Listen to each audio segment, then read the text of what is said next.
안녕하세요 여러분. 오늘도 하나님 말씀에 비추어 여러분을 깊이 성찰하며 예수 안에서 날마다 더욱더 성숙해져가는 신앙을 갖기를 주님의 이름으로 축복합니다.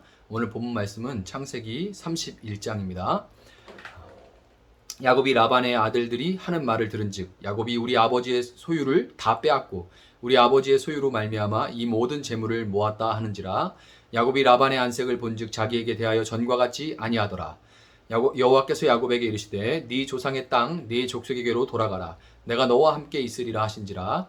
야곱이 사람을 보내어 라헬과 레아를 자기 양떼가 있는 들로 불러다가 그들에게 이르되 내가 그대들의 아버지의 안색을 본즉 내게 대하여 전과 같지 아니하도다. 그러할지라도 내 아버지 하나님은 나와 함께 계셨느니라. 그대들도 알거니와 내가 힘을 다하여 그대들의 아버지를 섬겼거늘 그대들의 아버지가 나를 속여 품삯을 10번이나 변경하였느니라. 그러나 하나님이 그를 막으사 나를 해치지 못하게 하셨으며 그가 이르기를 점 있는 것이 네 삭시 되리라 하면 온 양떼가 낳은 것이 점 있는 것이요 또 얼룩무늬 있는 것이 네 삭시 되리라 하면 온 양떼가 낳은 것이 얼룩무늬 있는 것이니 하나님이 이같이 그대들의 아버지의 가축을 빼앗아 내게 주셨느니라. 그 양떼가 새끼 뵐 때에 내가 꿈에 눈을 들어보니 양떼를 탄 순양은 다 얼룩무늬 있는 것과 점 있는 것과 아롱진 것이었더라. 꿈에 하나님의 사자가 내게 말씀하시기를 야곱아 하기로 내가 대답하기를 여기 있나이다 하매 이르시되 네 눈을 들어 보라. 양떼를 탄 순양 다 얼룩무늬 있는 것 점 있는 것 아롱진 것이니라. 라반이 내게 행한 모든 것을 내가 보았노라. 나는 베델의 하나님이라. 네가 거기서 기둥에 기름을 붓고 거기서 내게 서원하였으니 지금 일어나 이곳을 떠나서 네 출생지로 돌아가라 하였느니라. 라헬과 레아가 그에게 대답하여 이르되 우리가 우리 아버지 집에서 무슨 분깃이나 유산이 있으리요. 아버지가 우리를 팔고 우리의 돈을 다 먹어버렸으니 아버지가 우리를 외국인처럼 여기는 것이 아닌가. 하나님이 우리 아버지에게서 취하여 가신 재물을 우리와 우리 자식의 것이니 이제 하나님이 당신에게 이르신 일을 다 준행하라. 야곱이 일어나 자식들과 아내들을 낙타들에게 태우고 그 모은 바 모든 가축과 모든 소유물 곧 그가 밧다나람에서 모은 가축을 이끌고 가나안 땅에 있는 그의 아버지 이삭에게로 가려 할세. 그때 라반이 양털을 깎으러 갔으므로 라헬은 그의 아버지의 드라빔을 도둑질하고 야곱은 그 거취를 아람 사람 라반에게 말하지 아니하고 가만히 떠났더라. 그가 그의 모든 소유를 이끌고 강을 건너 길라산을 향하여 도망한 지 3일 만에 야곱이 도망한 것이 라반에게 들린지라. 라반이 그의 형제를 거느리고 7일 길을 쫓아가 길라산에서 그에게 이르렀더니 밤에 하나님이 아람 사람 라반에게 현몽하여 이르시되 너는 삼가 야곱에게 선악간에 말하지 말라 하셨더라. 라반이 야곱을 뒤쫓아 이르렀으니 야곱이 그 산에 장막을 친지라. 라반이 그 형제와 더불어 길르앗산에 장막을 치고 라반이 야곱에게 이르되 네가 나를 속이고 내 딸들을 칼에 사로잡힌 자같이 끌고 갔으니 어찌 이같이 하였느냐. 내가 즐거움과 노래와 북과 수금으로 너를 보내겠거늘 어찌하여 네가 나를 속이고 가만히 도망하고 내게 알리지 아니하였으며 내가 내 손자들과 딸들에게 입맞추지 못하게 하였으니 네 행위가 참으로 어리석도다. 너를 해할 만한 능력이 내 손에 있으나 너희 아버지 하나님이 어젯밤에 내게 말씀하시기를 너는 삼가 야곱에게 선악간에 말하지 말라 하셨느니라. 이제 네가 네 아버지 집을 사모하여 돌아가려는 것은 옳거니와 어찌 내 신을 도둑질하였느냐. 야곱이 라반에게 대답하여 이르되 내가 생각하기를 외삼촌이 외삼촌의 딸들을 내게서 억지로 빼앗으리라 하여 두려워하였음이니이다. 외삼촌의 신을 누구에게서 찾든지 그는 살지 못할 것이요 우리 형제들 앞에서 무엇이든지 외삼촌의 것이 발견되거든 외삼촌에게로 가져가소서 하니 야곱은 라헬이 그것을 도둑질한 줄을 알지 못함이었더라. 라반이 야곱의 장막에 들어가고 레아의 장막에 들어가고 두 여종의 장막에 들어갔으나 찾지 못하고 레아의 장막에서 나와 라헬의 장막에 들어가매 라헬이 그 드라빔을 가져 낙타 안장 아래에 넣고 그 위에 앉은지라. 라반이 그 장막에서 찾다가 찾아내지 못하매 라헬이 그의 아버지에게 이르되 마침 생리가 있어 일어나서 영접할 수 없사오니 내 주는 노하지 마소서 하니라. 라반이 그 드라빔을 두루 찾다가 찾아내지 못한지라. 야곱이 노하여 라반을 책망할세. 야곱이 라반에게 대답하여 이르되 내 허물이 무엇이니까 무슨 죄가 있기에 외삼촌께서 내 뒤를 급히 추격하나이까.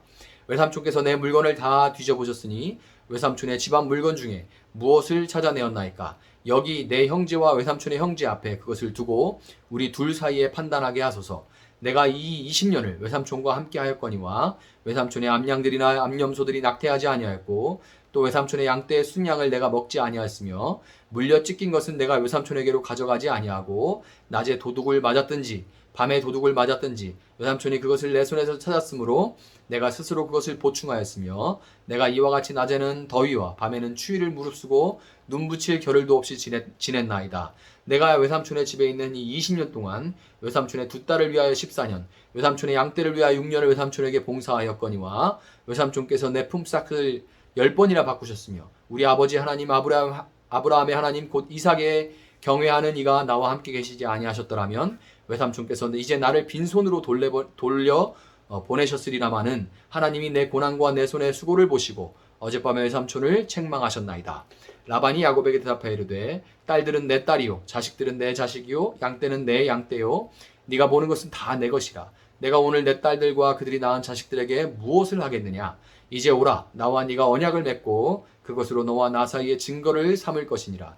이에 야곱이 돌을 가져다가 기둥을 세우고 또 그 형제들에게 돌을 모으라 하니 그들이 돌을 가져다가 무더기를 이루매 무리가 거기 무더기 곁에서 먹고 라반은 그것을 여갈 사하두다라고 불렀고 야곱은 그것은 갈르엣이라 불렀으니 라반의 말에 오늘 이 무더기가 너와 나 사이에 증거가 된다 하였으므로 그 이름을 갈르엣이라 불렀으며 또 미스바라 하였으니 이는 그의 말에 우리가 서로 떠나 있을 때에 여호와께서 나와 너 사이를 살피시옵소서 함이라.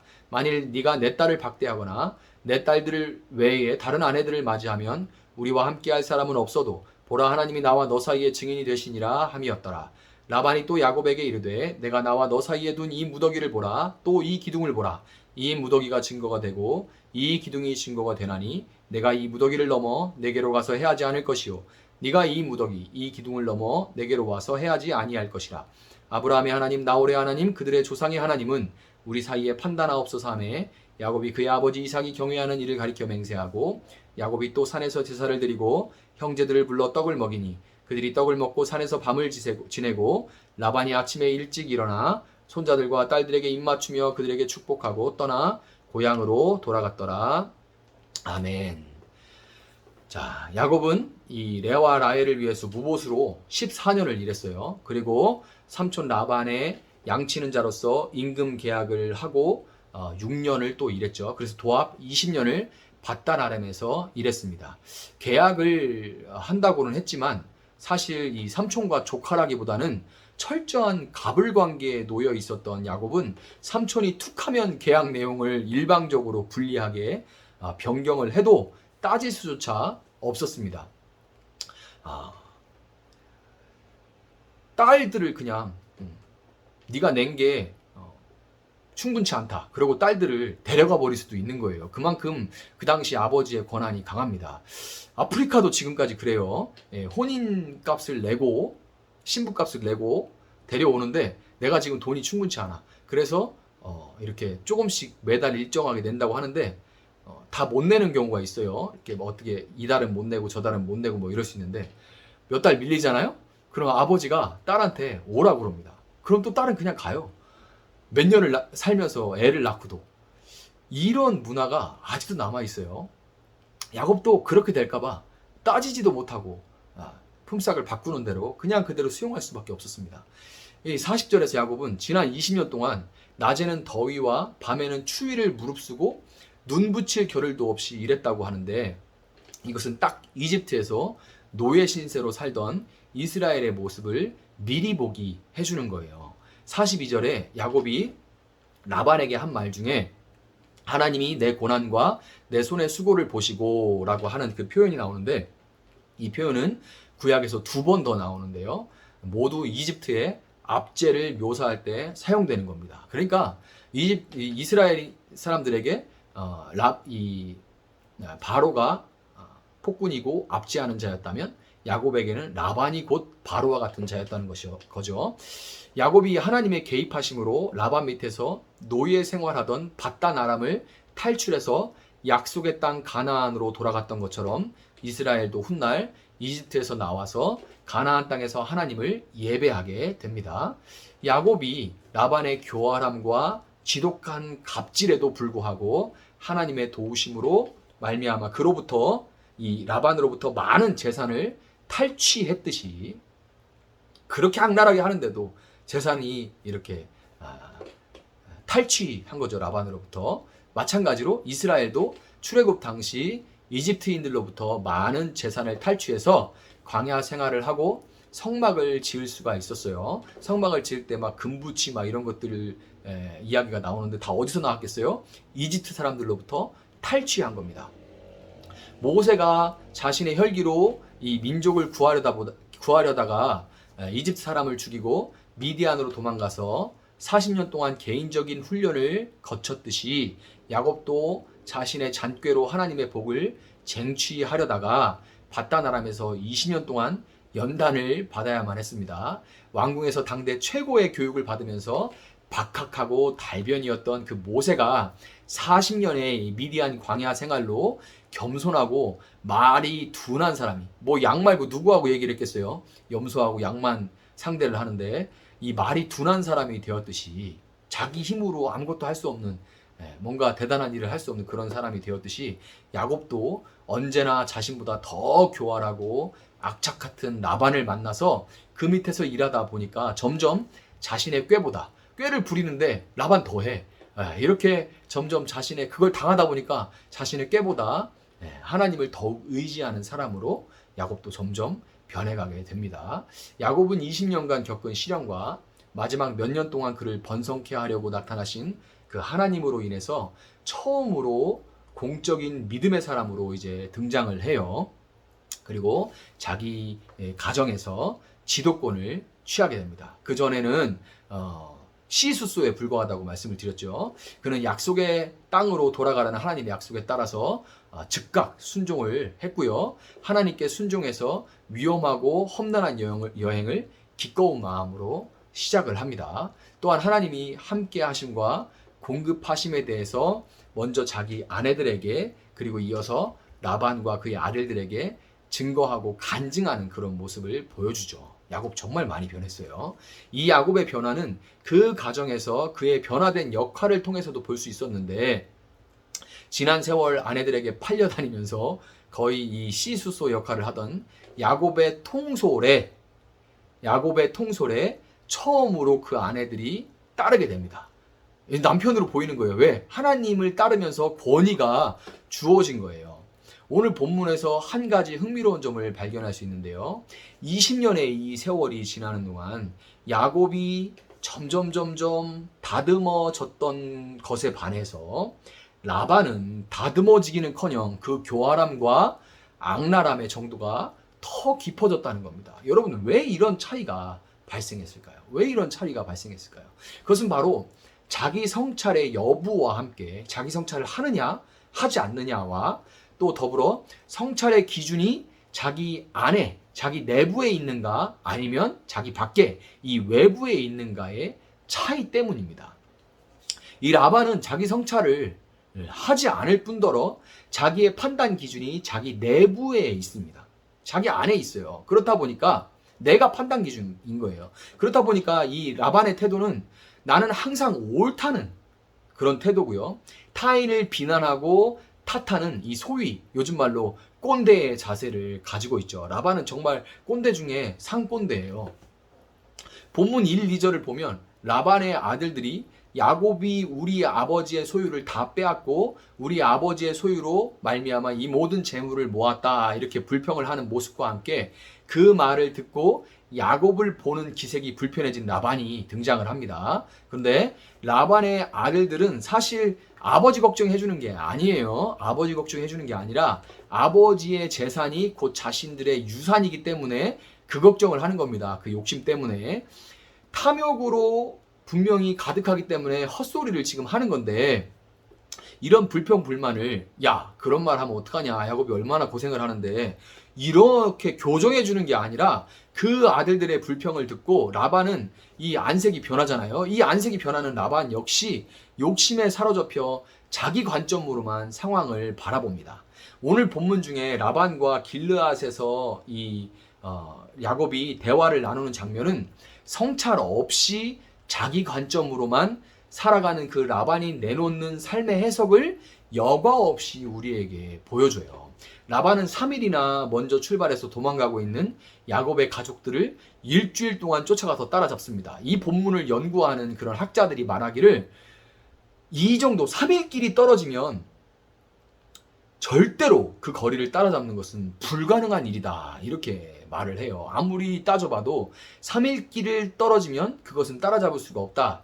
가나안 땅으로 들어가기 전에 자기 영토를 넘어서기 전에 따라잡을 수 없는 거리다라고 말을 하는데, 물론 이제 야곱이 딸린 식소들과 가축들로 인해서 걸음이 느리기는 했겠지만 정말 이러면 그대로 이 말 그대로 잠도 안 자고 달려가서 잡았다는 거예요. 먹지도 않고 막 거의 잠도 안 자면서 막 미친 듯이 쫓아가서 따라잡았다는 거죠. 이렇게 쫓아간 것은 결코 작별 인사를 하러 간 것이 아니고 죽이러 야곱을 죽여버리고 자기 것이라고 생각하는 것들을 도로 찾아오기 위해서였던 거죠.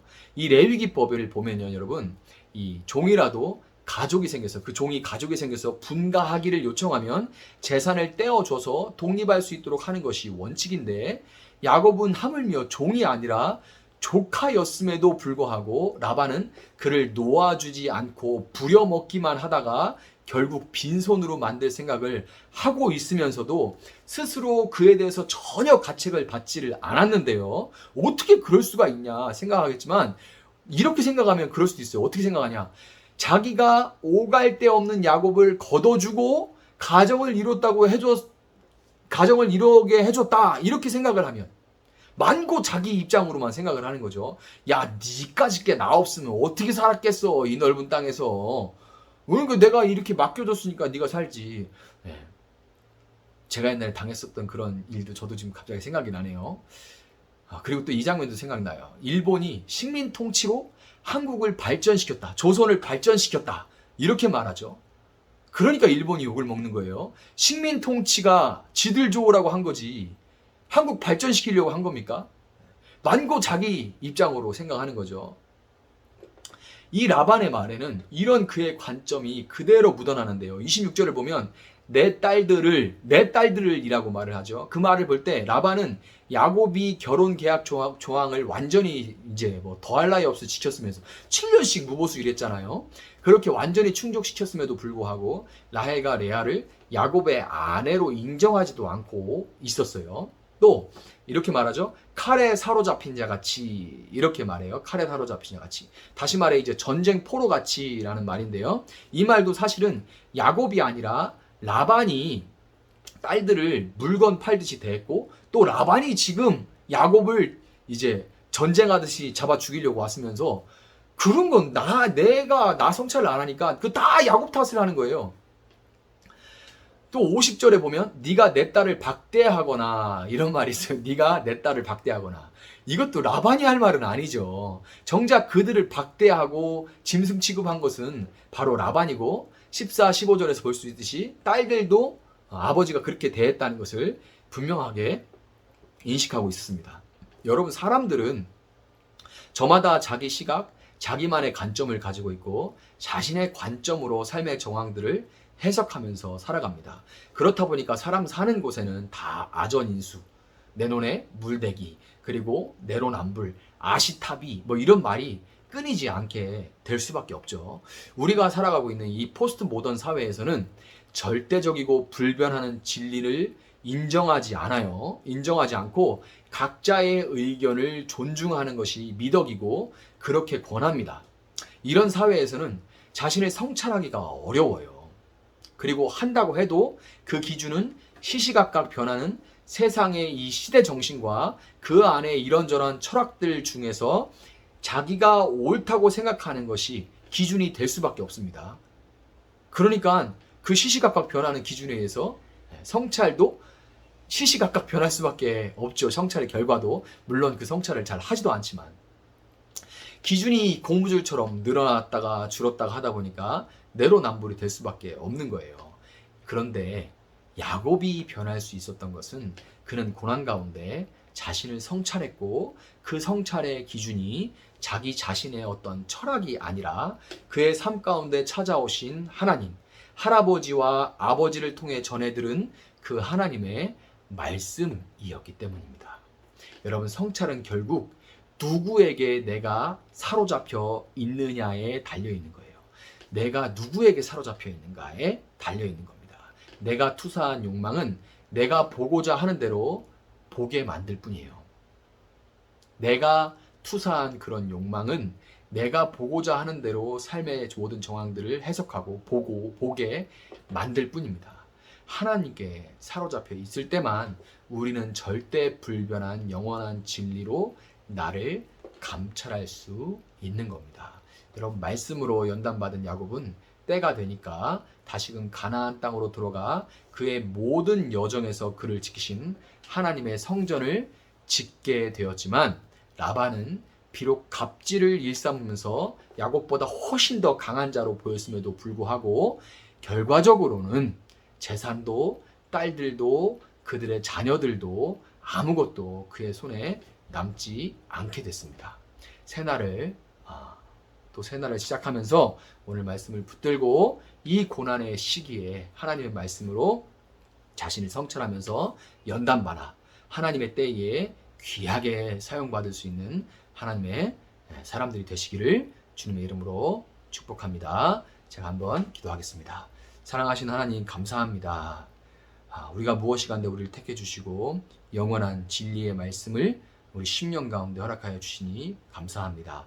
말씀이신 주님을 우리가 더 깊이 알게 하시고 그 안에 담겨있는 하나님의 온전하신 뜻을 분별하여 알게 하셔서 그 말씀을 붙들고 우리 심령을, 우리의 모든 동기를 감찰하여서 성찰하여서 모든 악들을 제하고 하나님 앞에 선한 마음 우리가 지켜갈 수 있게 하시고, 그 가운데서 우리가 날마다 더 예수 닮은 모습을 변해가게 하셔서 야곱과 같은 발뒤꿈치를 붙들고 있는 사기꾼 같은 그런 사람이라도 20년 하나님께 연단 가운데 이렇게 변해가는 것처럼 참 고집스럽고 변하지 않는 우리 모습이지만, 그러나 주님 말씀 붙들고 싸워갈 때에, 우리가 씨름해 갈 때에 우리가 주님 안에서 조금 더 예수님 닮은 모습으로, 한치라도 더 주님 닮은 모습으로 변해갈 수 있도록 하나님 함께하여 주시옵소서. 그렇게 가실 주님을 찬양하며 감사하며 예수님의 이름으로 기도합니다.